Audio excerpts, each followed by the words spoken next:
حضرت سلیمان علیہ السلام کے اہم واقعات۔ ایک بادشاہت اور حکمت۔ حضرت سلیمان علیہ السلام کو بہت چھوٹی عمر ہی میں غیر معمولی حکمت عطا کی گئی۔ ایک مرتبہ کھیت کے نقصان کے بارے میں دو اشخاص کا مقدمہ آیا۔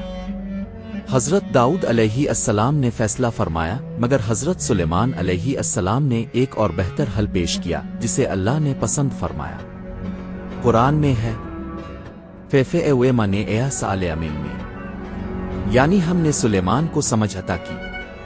دو جنوں پرندوں پر حکومت۔ اللہ نے آپ کو جنوت انسانوں اور پرندوں پر بادشاہت عطا کی۔ پرندے آپ کی فوج میں شامل تھے اور سب آپ کے حکم کے تابع تھے۔ عداعت پرندے کا واقعہ مشہور ہے جس نے سبا کی قوم اور ملکہ بلقیس کی خبر حضرت سلیمان کو دی۔ تین چیونٹی کا واقعہ۔ جب آپ کی فوج گزر رہی تھی تو ایک چیونٹی نے اپنی قوم کو بلایا کہ اپنی بلوں میں داخل ہو جاؤ تاکہ سلیمان اور اس کی فوج تمہیں کچل نہ دے۔ حضرت سلیمان علیہ السلام یہ سن کر مسکرائے اور اللہ کا شکر ادا کیا کہ اس نے انہیں یہ عظیم نعمتیں عطا فرمائیں۔ چار ملکہ بلقیس اور سبا کی قوم۔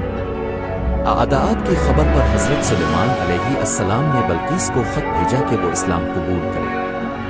بلقیس پہلے ہچکچا، لیکن جب حضرت سلیمان کا دربار اور ان کی قدرت دیکھی تو اللہ کی وحدانیت کو مان کر اسلام قبول کر لیا۔ 5 جنوت کی خدمت۔ اللہ تعالیٰ نے آپ کو یہ معجزہ بھی دیا کہ جنوت آپ کے حکم سے بڑی بڑی عمارتیں، محل اور مسجدیں بناتے تھے۔